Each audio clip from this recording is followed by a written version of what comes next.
Doni Rio, seorang pianis hebat dengan segudang prestasi. Berbagai kejuaraan dunia telah ia tempuh, menobatkannya sebagai pianis paling terkenal di daerahnya. Kalau ditanya apa rahasianya, ia akan selalu menjawab rokok. Baginya rokok adalah sudah seperti sahabat sejati. Ia mengaku tidak bisa fokus membuat partitur musik-musik indah bila tanpa ditemani rokok. Ngantuk rasanya, begitu keluhnya bila tak merokok. Musik indah pun tak bisa ia hasilkan. Saat nongkrong dengan teman-temannya, mereka akan menghabiskan rokok batang demi batang. Bahkan ia mengaku, teman-temannya inilah yang membuatnya kecanduan rokok. Saat stres ketika alunan musik indah tak berhasil dibuatnya, ia akan merokok untuk mengurangi stresnya. Bahkan saat waktu luang, rokok ada dalam genggamnya. Hingga suatu saat, sudah terlambat. Ia terkena stroke. Pegang tuts piano saja payah, tak berguna. Ia merasa tak berguna. Rokok membunuh Rio, perlahan. Nah, setelah melihat video sebelumnya, bagaimana? Masih ingin merokok juga? Tapi aku itu merokok biar gak ngantuk pas kerja. Kalau aku merokok biar bisa ngisi waktu luang dan gak jenuh. Kalau aku, teman-temanku semuanya merokok, jadi aku ikutan merokok deh.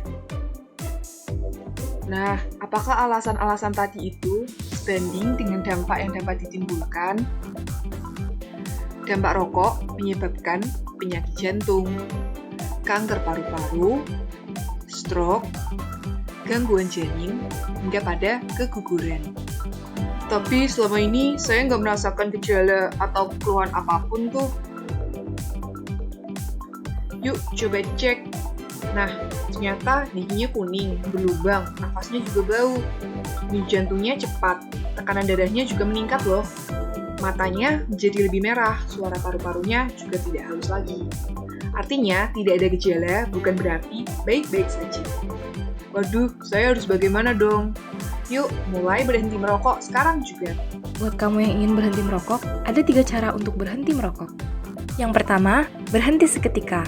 Hari ini berhenti merokok, besok berhenti sama sekali. Dan cara ini merupakan cara yang paling efektif buat kamu yang ingin berhenti merokok. Cara yang kedua, yaitu penundaan. Tunda waktu menghisap rokok pertama kamu setiap hari secara berangsur-angsur. Misal, hari pertama jam 7, hari kedua jam 9, hari ketiga jam 11, dan seterusnya hingga waktu tidur kamu. Dan surprise, akhirnya pada hari itu kamu tidak merokok sama sekali. Cara yang ketiga adalah pengurangan. Kurangi jumlah rokok yang kamu isap setiap hari secara berangsur-angsur. Misal, biasanya sehari habis 10 batang. Di hari pertama kamu mulai kurangi 1, hari kedua kurangi 1, hari ketiga kurangi 1, dan seterusnya sampai kamu tidak merokok sama sekali. Udah cobain cara-cara tadi, tapi kok masih sulit berhenti merokok ya? Kita perlu memahami bahwa dampak rokok tidak sebanding dengan kenikmatan sementara merokok. Apabila Anda merokok supaya tidak mengantuk, maka perbaikilah jam tidur Anda. Kurang tidur merupakan salah satu hal yang sering membuat seseorang mudah mengantuk, dan dengan memperbaiki kualitas tidur, diharapkan Anda tidak mudah mengantuk. Bila semua itu sudah dilakukan dan tetap mengantuk, maka konsumsilah kafein seperti kopi. Kopi relatif tidak berbahaya bila dibandingkan rokok. Selanjutnya, apabila Anda merokok untuk mengisi waktu luang, maka ganti kegiatan merokok dengan kegiatan lain yang bermanfaat seperti berolahraga, melakukan hobi yang disuka seperti memasak, dan mempererat hubungan dengan keluarga di rumah. Apabila Anda merokok karena lingkungan, maka hindari berkumpul dengan teman yang merokok dan mintalah dukungan dari keluarga Anda untuk tidak merokok. Sepertinya bukan hal yang mudah. Coba pakai permen. Menghisap permen atau mengunyah permen karet dapat mengalihkan keinginanmu untuk merokok. Selain itu, kamu bisa bergabung dengan grup komunitas anti merokok di berbagai sosmed.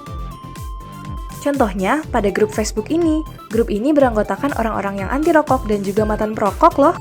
Kamu akan dikelilingi orang yang mendukungmu dan dapat berbagi ilmu juga mengenai cara berhenti merokok, karena mereka sudah berhasil sebelumnya. Lalu, jika butuh pendampingan dan konsultasi untuk berhenti merokok, kamu bisa meminta bantuan ke klinik berhenti merokok atau puskesmas terdekat untuk dibimbing tenaga kesehatan yang sudah terlatih. Atau, kamu bisa menghubungi Quitline berhenti merokok yang disediakan oleh Kemenkes. Dan biayanya 100% gratis loh. Yang terakhir yang harus kamu tahu, kamu lebih berharga dari yang kamu pikirkan. Karena itu, matikan rokokmu sekarang sebelum rokok mematikanmu dan orang-orang yang kamu sayangi.